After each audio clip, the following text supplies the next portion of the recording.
মহাভারতের যুদ্ধের সময় হনুমান অর্জুনের রথে উপস্থিত ছিলেন। তখন এমন কিছু ঘটনা ঘটেছিল যা দেখে হনুমান প্রচণ্ড রেগে গিয়েছিলেন। তিনি এত জোরে গর্জন করতে থাকেন যে যুদ্ধক্ষেত্রে সবাই আতঙ্কিত হয়ে পড়েন।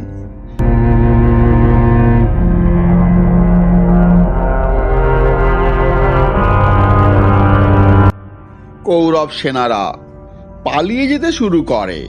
পাণ্ডব সেনারাও ভয়ে সংকুচিত হয়ে যায়। কর্ণ তার রাগের জন্য বিখ্যাত ছিলেন। যুদ্ধ চলাকালীন কর্ণ অর্জুনের ওপর তীব্র তীর বর্ষণ শুরু করেন। যখন এটি অর্জুনের তেমন ক্ষতি করতে পারেনি, তখন কর্ণ ক্ষিপ্ত হয়ে প্রচণ্ড তীর বর্ষণ শুরু করেন।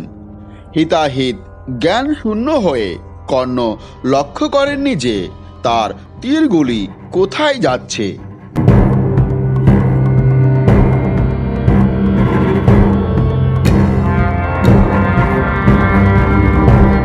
তীরের এই ঝড় এতটাই তীব্র ছিল যে কর্ণ দেখেননি যে তার তীর কৃষ্ণকেও আঘাত করছে।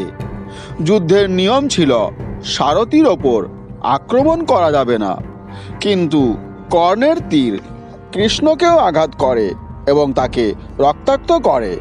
এটি দেখে হনুমান অত্যন্ত রাগান্বিত হয়ে ওঠেন।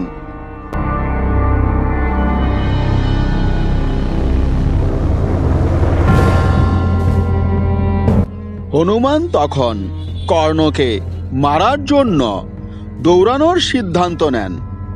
অবস্থাটি এতটাই গুরুতর হয়ে ওঠে যে হনুমানের গর্জনে কৌরব সেনারা ভীত হয়ে পড়ে।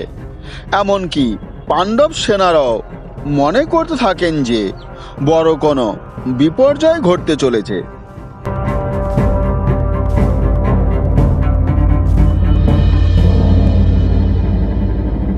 হনুমানের এই রাগ দেখে কৃষ্ণ তাকে সতর্ক করেন।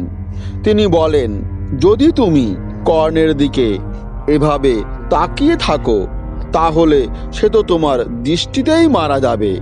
তখন কৃষ্ণ তাকে স্পর্শ করে শান্ত করেন।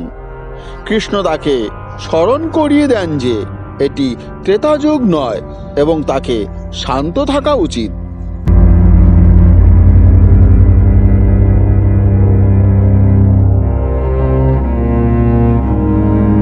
যদি হনুমান কর্ণকে হত্যা করতেন তবে যুদ্ধের ফলাফল তখনই বদলে যেত। কৃষ্ণ হনুমানকে অর্জুনের রথের পতাকার ওপর বসার পরামর্শ দেন। এতে নিশ্চিত হয় যে কৌরবদের তীর অর্জুনের রথকে ক্ষতি করতে পারবে না, কারণ হনুমানের ওজন রথকে স্থির রাখতে সাহায্য করবে।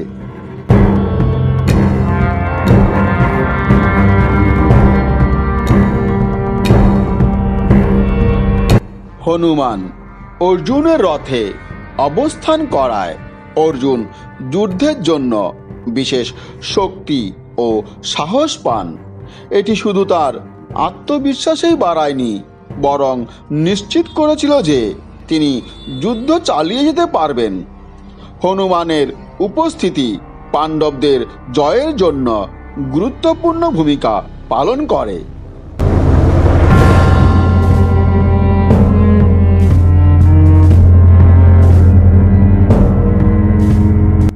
যুদ্ধ শেষ হওয়ার পর যখন হনুমান রথ থেকে নেমে যান, তখন রথটি বিস্ফোরিত হয়ে ধ্বংস হয়ে যায়। তখন সবাই এতে অবাক হয়ে যান। কৃষ্ণ তখন জানান যে রথে অনেক তীর ও অস্ত্র লেগেছিল, কিন্তু হনুমানের উপস্থিতির কারণে রথ সুরক্ষিত ছিল। যদি হনুমান না থাকতেন রথ অনেক আগেই ধ্বংস হয়ে যেত।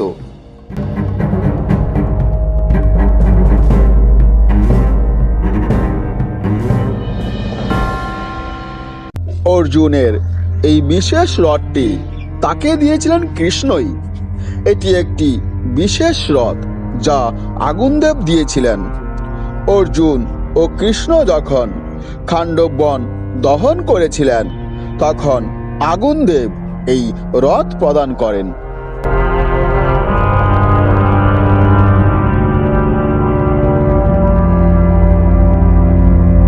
হ্যালো ফ্রেন্ডস, মহাভারত সংক্রান্ত এই ভিডিওটি আপনাদের কেমন লেগেছে?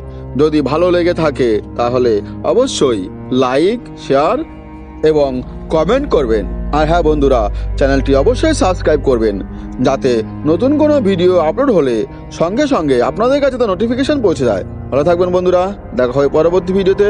আজকের মতো এই পর্যন্তই।